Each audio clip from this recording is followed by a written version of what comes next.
جی علامہ صاحب اب بات کیجیے۔ جی نحمد و نصلی علی رسول الکریم اما بعد فاعوذ باللہ من الشیطان الرجیم بسم اللہ الرحمن الرحیم۔ شمس بھائی، پہلے تو آپ کا ان کے کلمے پہ اعتراض کرنا، تو اعتراض آدمی کسی ایسے شخص پر کرے جو کوئی لائق و فائق ہو۔ آپ کے کزن سے تو توقع یہی ہے کہ یہ کلمہ ایسے ہی پڑھے گا، اس کی وجہ یہ ہے کہ کہیں پڑھا ہوگا تو سیکھا ہوگا نا۔ تو ان سے ہماری توقع یہی ہے۔ میرے حساب سے تو اس نے پھر بھی کافی بہتر پڑھا ہے، لیکن میں اپنے ساتھیوں کے علم میں تھوڑا سا اضافہ کر دوں، ان کو تو بتانے کی ضرورت نہیں ہے۔ ان سے میری توقع یہی تھی، جہاں توقع ہوتی ہے نا تو وہاں انسان کو خیال نہیں ہوتا۔ ہاں، قادیانی حضرات کے لیے لمحہ فکریہ ہے کہ قادیانی حضرات ذرا اس بات پہ غور کرے کہ جس کو ان لوگوں نے اپنا ایک مقتدا بنایا ہوا ہے، اس کا یہ حال ہے کہ اس کو کلمہ پڑھنا نہیں آتا، اور میرے خیال میں شاید یہ مرزا مسرور کو بھی نہیں آتا ہوگا، اس لیے کہ قرآن کریم جو جس طریقے سے وہ پڑھتا ہے تو اس کا اندازہ یہی ہے۔ بہرحال میں اپنے ساتھیوں کو، اور مجھ سے بعض دفعہ لوگ پوچھتے بھی ہیں کہ آپ جب ہم کلمہ شہادت پڑھتے ہیں تو اس میں پڑھتے ہیں محمد رسول اللہ، اور جب کلمہ پڑھتے ہیں تو اس میں ہم کہتے ہیں محمد الرسول اللہ۔ یہاں اذان میں ہم علامہ صاحب معذرت چاہتا ہوں، پہلے تو دوستوں کی بتائیے کہ میرے کزن نے غلطی کیا کی ہے اس میں، تاکہ ان کو ذرا پتہ چل جائے، جب بھی وہ دوبارہ سنے ان کو سمجھ آ جائے۔ جی انہوں نے پڑھا ہے لا الہ الا اللہ محمد الرسول اللہ، بہت اچھا۔ حالانکہ اصل جو تلفظ ہے وہ محمد الرسول اللہ نہیں ہے، وہ تلفظ ہے محمد الرسول اللہ۔ اور اس کے پیچھے ایک ریزن ہے، ایک قاعدہ ہے، ضابطہ ہے۔ مجھ سے لوگوں نے یہ سوالات اپنے ساتھیوں نے پوچھے ہیں کہ جی اذان میں محمد الرسول اللہ پڑھتے ہیں، محمدن عبدہ و رسولہ پڑھتے ہیں کلمہ شہادت میں، اور کلمے میں ہم پڑھتے ہیں محمدن، اس کی وجہ کیا ہے؟ اس کے پیچھے عربی گرامر ہے۔ ماشاءاللہ یہ تو علمی باتیں کرتے ہیں اور یہ سن بھی رہے ہوں گے۔ ڈاکٹر صاحب جرت ہے تو میدان میں آ جائے، مولوی آیا ہوا ہے۔ ماشاءاللہ ماشاءاللہ۔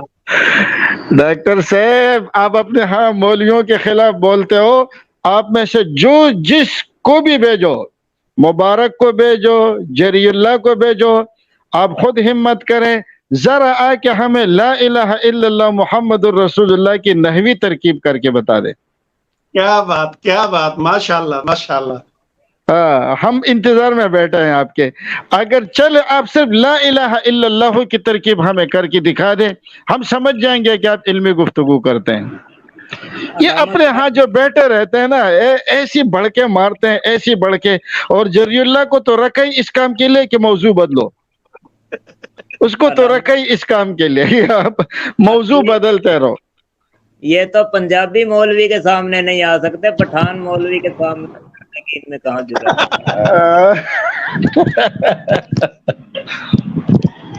نہیں، ختم نبوت والے جہاں بھی ہو الحمدللہ ان میں جرت نہیں ہے۔ نہ تو یہ مولانا امرتسری کے آگے گئے ہیں، نہ پیر مہر علی شاہ رحمۃ اللہ علیہ کے آگے گئے ہیں، اور نہ یہ پشاور جانے سے بھی ڈرتا تھا، وہ تو معلوم ہے۔ لیکن یہ حضرات بیٹھے ہوئے ہیں اور یہ ماشاءاللہ علماء ہے، علمی گفتگو کرتے ہیں۔ تو آج ایک مولوی تو میں چیلنج کر رہا ہے کہ آ کر ابھی چلو، ابھی آپ کو یہ بھی چانس ہے، آپ اس کو یوٹیوب پہ سرچ کر کے بتا دو، چلو، یا اپنا یہ گوگل پہ سرچ کر کے ترکیب نکالو، پھر بھی آ جاؤ۔ ابھی تو مسئلہ آسان ہے نا، آپ اوپر لکھے، چلے میں بتاتا ہوں، گوگل پر لکھے لا الہ الا اللہ محمد رسول اللہ کی نحوی ترکیب، آپ کو ترکیب مل جائے گی۔ آپ وہ ترکیب ذرا مجھے یہاں لا کے سنا دیں، انشاءاللہ آپ کی علمیت کا پتہ چل جائے گا۔ اللہ کے بندو اپنے قد کاٹ کے مطابق بات کیا کرو۔ تو اصل میں کہانی کیا ہے؟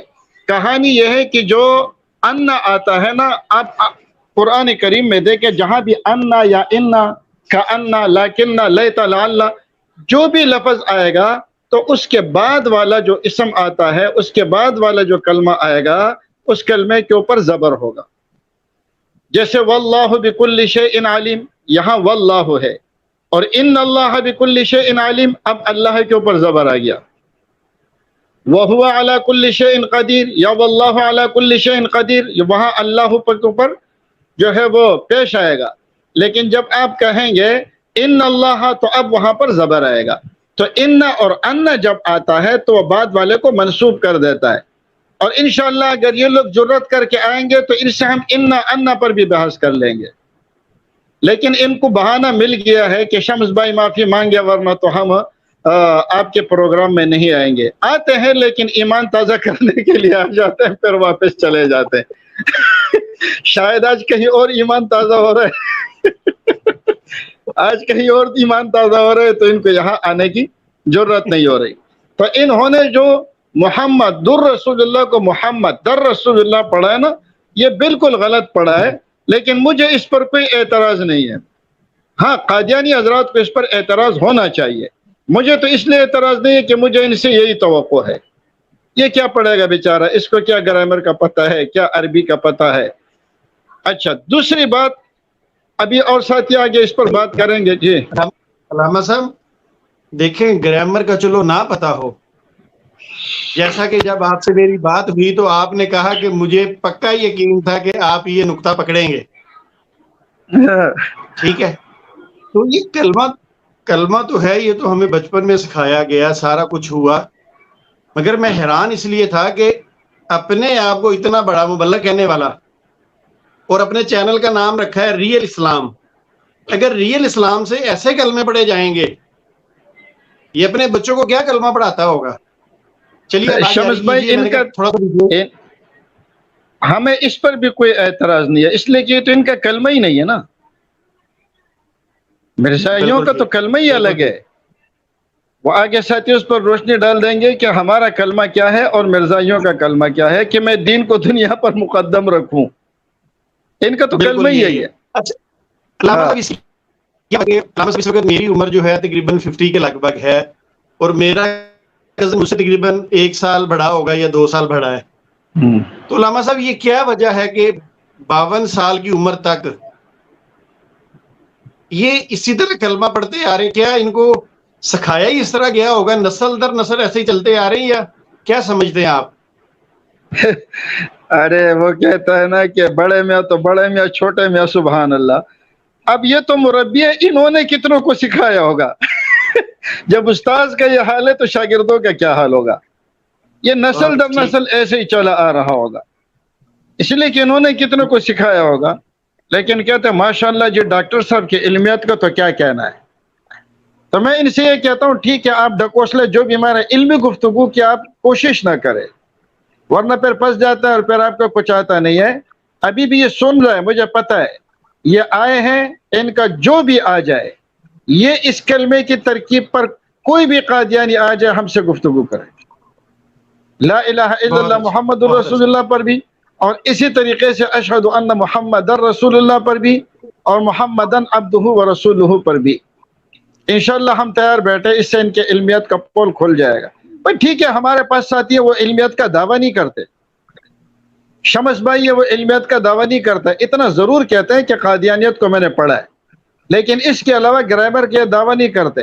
الیاس بھائی گرامر کا دعویٰ نہیں کرتے، میں دعویٰ کر رہا ہوں. انشاءاللہ ہم بولتے ہیں نا تو ڈنکے کی چوٹ پہ بولتے ہیں، میں دعویٰ کر رہا ہوں. اگر کسی کو میرے دعوے میں شک ہے تو آ جائے انشاءاللہ محمد الرسول اللہ کے اوپر ہم بات کر لیتے ہیں. بہرحال اچھا، بیچ میں شمس بھائی آپ نے ایک بات اور کی کہ ہمیں یہ بھی ثابت کرو کہ لا الہ الا اللہ چشتی رسول اللہ، لا الہ الا اللہ اشرف علی رسول اللہ، لا الہ الا اللہ انگریز رسول اللہ. انگریز رسول اللہ کو تو انشاءاللہ ہم تمہارے کتابوں سے ثابت کریں گے کہ ملکہ وکٹوریہ کو جو ہے وہ اوپر آسمانوں پہ ملکہ وکٹوریہ کو جو ہے وہ فرشتے بھی ان کے لیے دعا کرتے ہیں، فرشتے بھی ان کے لیے استغفار کرتے ہیں. وہ تمہارا کلمہ ہے، ہمارا نہیں ہے. باقی رہی چشتی رسول اللہ اور اشرف علی رسول اللہ، بھائی اس کے اوپر گفتگو کئی زمانے سے چلی آ رہی ہے اور ان کے ہزاروں جوابات دیے جا چکے ہیں. مجھے جواب دینے کی ضرورت نہیں ہے، میں صرف آپ سے یہ پوچھتا ہوں کہ مجھے چشتی رسول اللہ کا کوئی ایک کلمہ پڑھنے والا امتی دکھا دو. ایسا کوئی آدمی جو چشتی رسول اللہ کا معتقد ہو، ایسا کوئی آدمی جو اشرف علی رسول اللہ کا معتقد ہو، ایک آدمی مجھے دکھا دو، ہم اس کو کافر کہیں گے.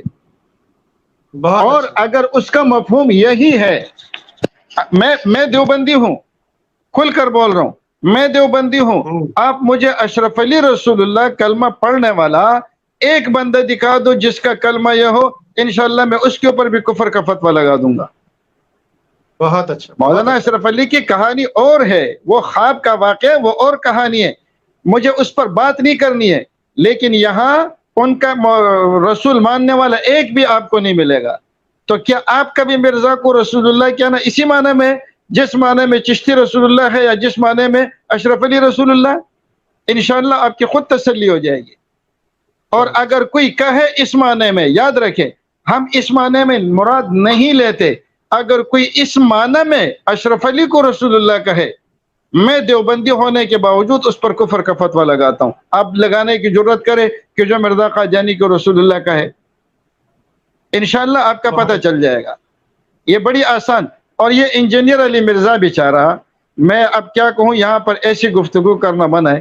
انجینئر صاحب، آپ کا موضوع یہ ہے کہ مسلمانوں کو آپس میں لڑاؤ، آپ اپنے کاموں میں لگے رہو، قادیانیوں کو سمجھنا تیرے بس کا روگ نہیں ہے۔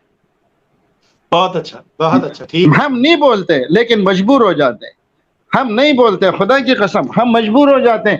اب انجینئر صاحب ایک جگہ کیا کہتا ہے، خاتم النبیین کی آیات کو صرف مرزا قادیانی نے صحیح سمجھا ہے، انا للہ و انا الیہ راجعون۔ خاتم النبیین کی تفسیر صرف مرزا قادیانی کو سمجھ میں آئی ہے، باقی ساری امت گمراہی پر جا رہی ہے۔ اب ہم اگر آپ کو کہیں کہ آپ قادیانی نواز ہیں تو پھر کہتے جی میرے اوپر فتوے لگا رہے ہیں۔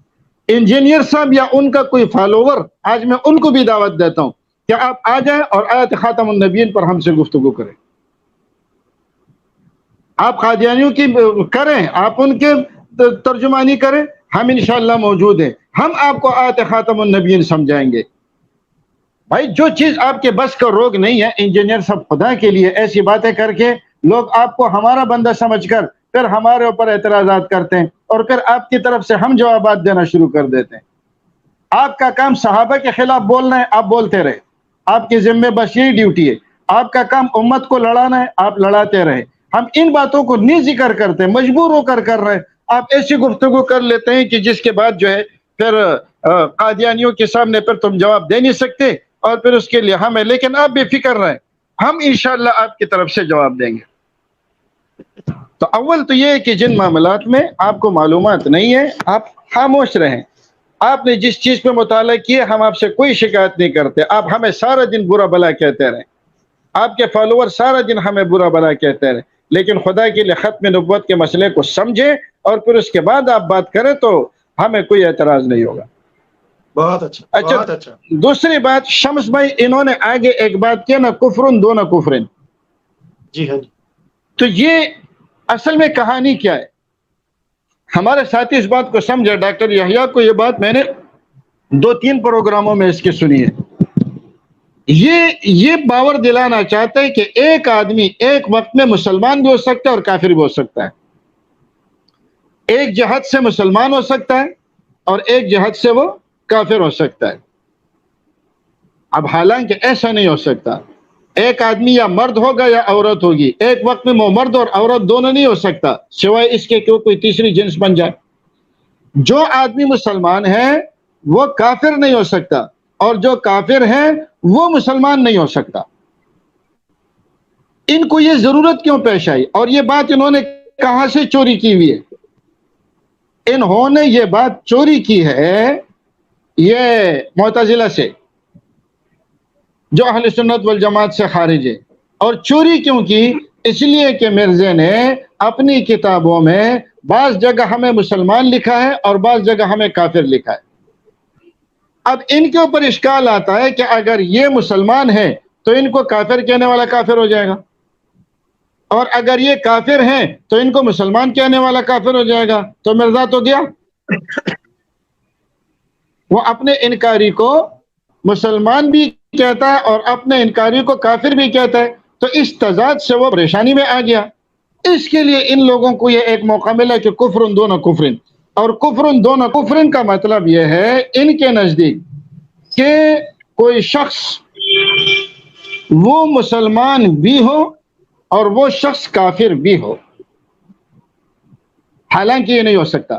تو انہوں نے کہا کہ نبی علیہ الصلوۃ والسلام کا اقرار کر کے تم لوگ مسلمان ہو گئے اور مرزا قادیانی کا انکار کر کے کافر ہو گئے، تو انہوں نے جو کافر لکھا ہے تو وہ بھی صحیح لکھا ہے، جو مسلمان لکھا ہے وہ بھی صحیح لکھا ہے۔ حالانکہ ان کے جو انوار خلافت آپ اٹھا کر دیکھ لیں، عجیب بات ہے کہ ان کے اپنے بڑوں کے باتوں پر بھی اعتماد نہیں ہے۔ وہ کہتے ہیں کہ تم لوگوں کو جو مسلمان لکھا گیا ہے نا، وہ صرف تمہارے ظاہری اعتبار سے مسلمان لکھا ہے۔ اور ایک مثال بھی دی ہے، جیسے کوئی مسلمان ہے اور اس مسلمان کا نام رحمت اللہ ہے، ٹھیک ہے، اس مسلمان کا نام رحمت اللہ ہے، اب اگر وہ آگے جا کر کے عیسائی بنتا ہے تو بھی وہ رحمت اللہ ہی رہے گا نا، نام تو اس کا رحمت اللہ ہی ہے۔ تو یہ کہتے ہیں کہ تم چونکہ مسلمان کے نام سے مشہور ہو، اس وجہ سے ہم تمہیں مسلمان کہتے ہیں، ورنہ ہماری نظروں میں تم مسلمان نہیں ہو، کافر ہو۔ ان بیچاروں میں یہ بھی جرت نہیں ہے کہ وہ آ کر کے ہمیں کافر کہیں یا آ کر کے ہمیں مسلمان کہیں۔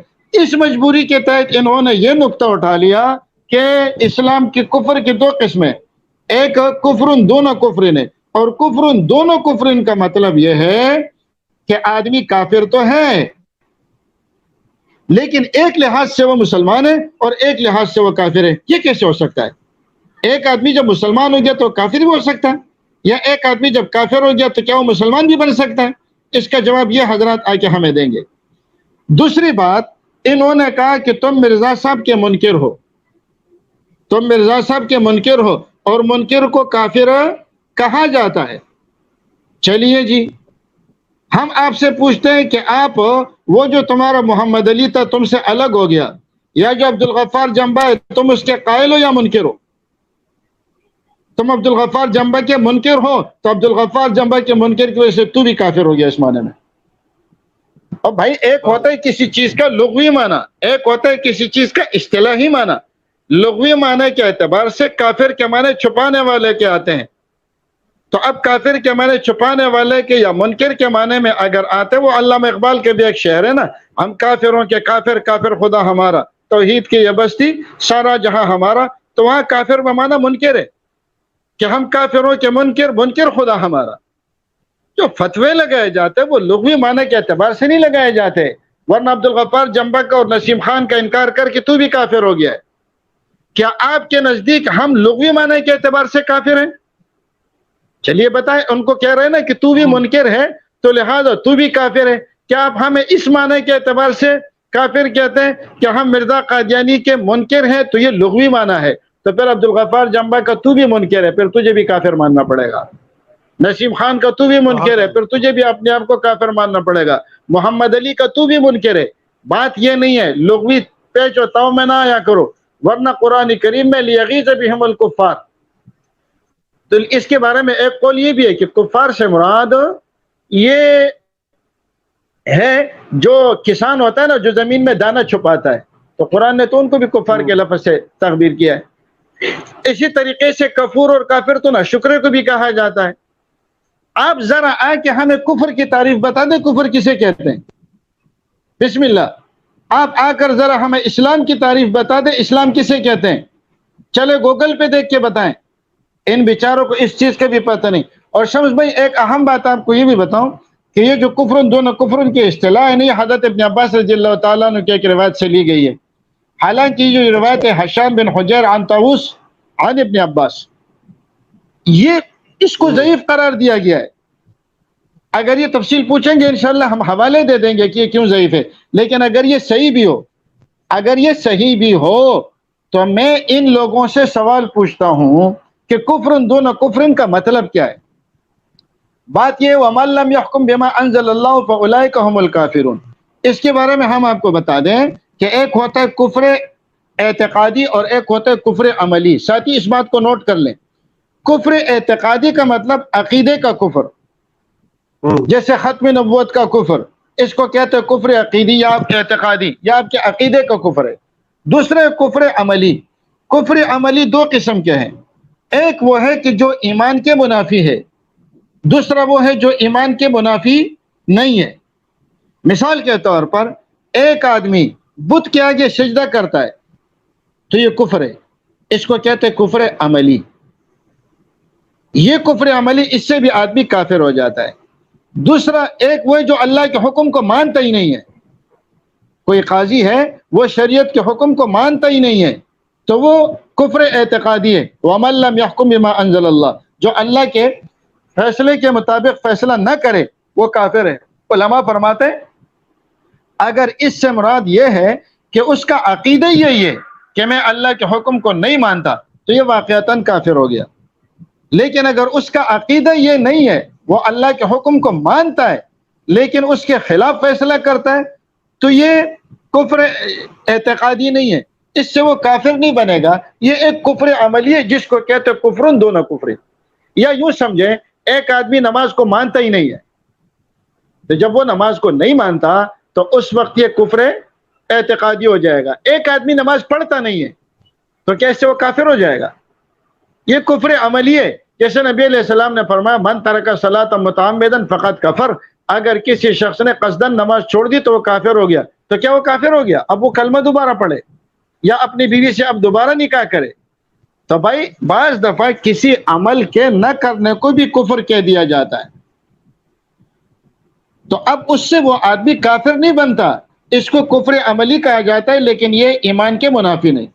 اچھا پھر اہم بات یہ ذہن میں رکھیں کہ آپ کے ڈاکٹر صاحب ساتھ میں یہ بھی کہہ رہے ہیں کہ ہم آپ لوگوں کو کافر نہیں کہتے. کافر تو اس لیے کہتے ہیں کہ آپ نبی علیہ الصلوۃ والسلام پر ایمان لائے تو آپ مسلمان ہو گئے، مرزا قادیانی کا انکار کیا تو آپ کافر ہو گئے.